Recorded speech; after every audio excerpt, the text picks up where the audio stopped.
Blink against stats for infantry. Why you actually want to go and take the blink? And there is a couple reasons behind that you want to have on your infantry basically this beautiful artifact. This is Storm Arrow, actually, to make a blink. Soon I'm going to make it level 5, hopefully I get it. It's a free to play player artifact, you can get it just by go and make some draws. If you're lucky, I have seen artifacts that are basically from the free to play draws like Kingslayer, and there is a person who for like 2 years still didn't have this artifact, which is mind-blowing. But yeah, if you have a Storm Arrow, why you want to actually use Storm Arrow? And the short answer for this is just you can reach the target more faster. Here is the thing with the infantry. Till they go, they actually take sometimes 3, 4, 5, maybe 6, 7 hits before they reach the target. And if they reach the target, most likely they're going to reach some other tanks, which, you know, it's not actually giving a lot of merits. But if you're able to blink at the middle of the mages and marksmen, oh boy, you start going to get some crazy reports. No joke, even though that in Call of Dragons, infantry is having the lowest attack in this game. I mean, they basically have the lowest physical attack. I was thinking actually it's Vestos 254, but when I check Vestos, even no, Vestos is having even less. Okay, this is a tier 4. We're not talking about a tier 4. It's having like 292. So yeah, infantry is having less attack from even from the Vestos. So based on that, how the people with the infantry start pushing that crazy reports lately? I start actually asking myself, because, you know, back in the days, the barricades was the big pain for the infantry. After this, there was so many things that was big pain for the infantry. But after, I don't know, year and a half, till they actually present Goresh and Skogul, which is generation 2, it's not that, it's very far back in the days, but still, there was not that crazy reports even with Goresh and Skogul. But right now with Kuma, Lee Kuan, things are way more different. I think there is a big shift how the players actually understand the infantry, and we'll start seeing some crazy reports for the infantry. But yeah, on the first place, blink against stats is that the blink is going to reach the target. If you don't reach the target, there is just no damage. Now, what is the downside of the blink? Again, I'm thinking over, should I actually use the blink? Obviously, it's going to be for the blink strategy, so I'm going to use it. But the downside of the blink, some people are thinking that the blink is actually for infantry. No, it's not. It's actually for the cavalry.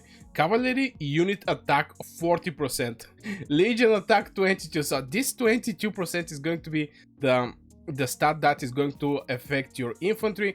Obviously, damage taken, damage do is going to also apply for your infantry, but the major boost, the 40%, is actually going in the cavalry. So this is one of the things. The second thing, there is no defense stats.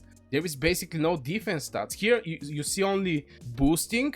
Yeah, we have damage taken, but again, the infantry is having the lowest attack. Every boost in this direction is not that much. In same time, by looking the Goresh, he's boosting by 50%, 60% awakened. So, you know, there is some boost for the damage of the infantry, but I think the infantry survivability is just going to help them to even make more merits. But if you're playing the blink, basically Storm Arrow, you're basically sacrificing the defense stats right there, which can make your infantry legion a little more weak. Now, when should you actually skip the blink? So we saw the upside, we saw the downside. When you should actually skip the blink, and in my personal opinion, is if the enemy is not in the choke point. Yeah, when you go outside and you do some fighting, if it's like open field like this, even if you blink behind the mages, they can just go up, down, or backside, or going back, and they can escape your infantry. In choke point, when there is a choke point, well, let's say you cannot escape. If you're here and the infantry teleport behind you, you cannot go back. you cannot go left and right. You just stick it there. You're target for the enemy mages and marksmen. So this is, I think, the only place where the blink should be actually used. In other cases, there is just so many artifacts that you can use, starting from maybe Spiritborn Torque. I think it's very, very valuable artifact. There is other one that I don't have it. I don't have that many infantry artifacts, but yeah, just for example, I can say Spiritborn Torque. Also the hammer, oh brother, the hammer I think is also very valuable.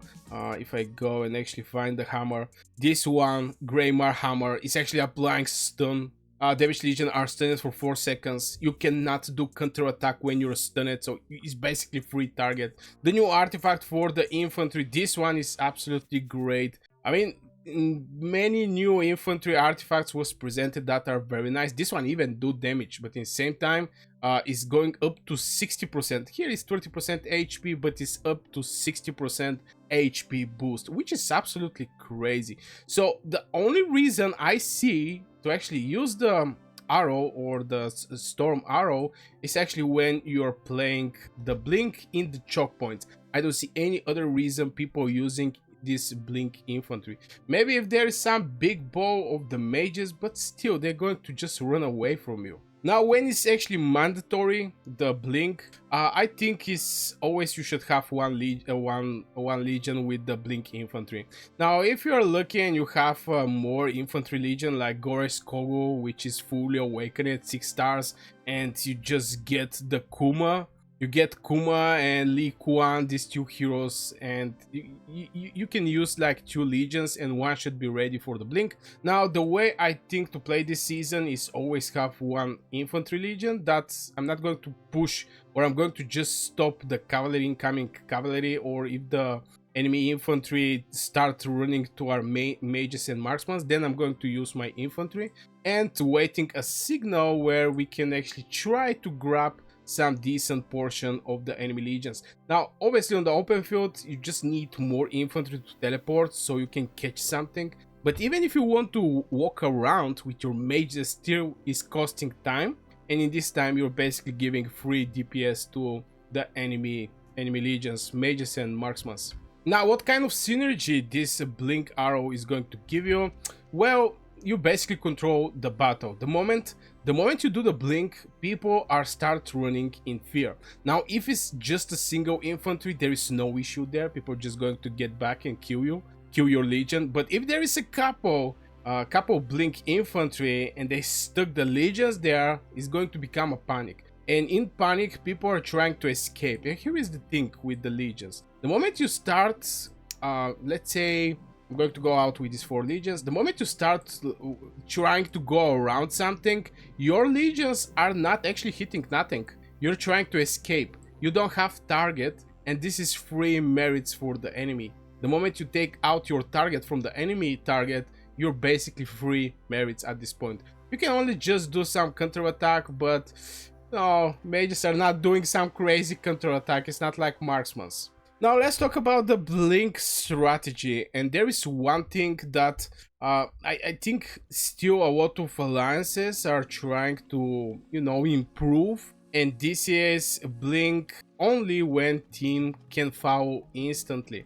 Sorry, so this is an issue I see in Call of Dragons, especially when people are trying to make a blink strategy, because it's like tanks blink, but in the same time the DPSs are very far away or blocked by 2 infantry. So all the tanks do the blink, but the DPS cannot foul. This is one of the biggest problems I see so far in this strategy, and let's say the hard to achieve one, because the moment the infantry start blinking, your DPSs have to immediately start rushing. This is going to be the spike for your merits with the splash damage, AoE damage, everything. But there have to be opportunity for your DPSs to follow the tanks when you do the blink strategy.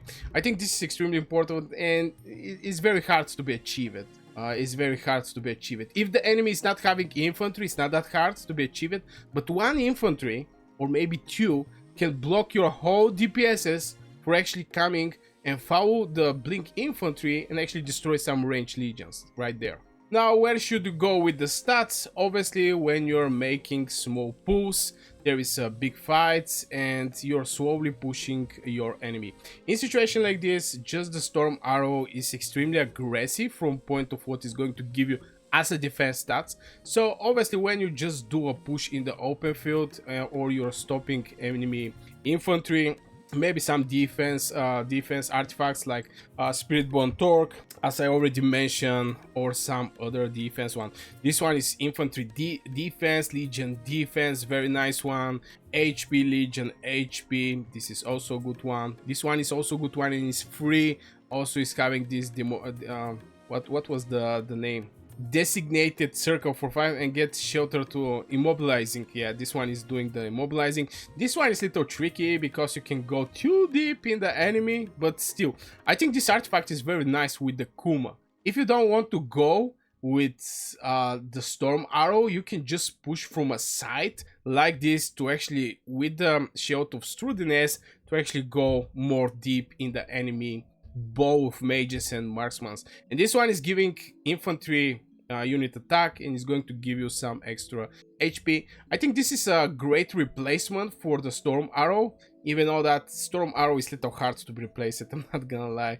It's just because you cannot coordinate where the Shield of Strudiness is going to fire up, so just little movement from the enemy legion can set the direction in completely in the wrong direction. But still, I think this artifact is also a very nice one and is very used in the tournament of the champion. Very used and is very effective there because you get all the legions stick it together, and since you don't have control over the battles there, everything is, if you have AoE heroes like mages and maybe some marksmen, AoE artifacts, everything is going to hit everything there. It's just very nice AoE. You're going to get opportunity for very nice AoE in Tournaments Champion. So yeah, I just wanted to talk about the Storm Arrow. If you go that far in the video, maybe hitting one like is going to support my channel. Buy a what, also subscribe if you're new here and you're interested in Call of Dragons videos. I wish you a great day. Let me know in the comments what you think, guys. It's very important to have more opinions over some specific topic like this, the true is born. And yeah, wish you a great day and see you in the next video.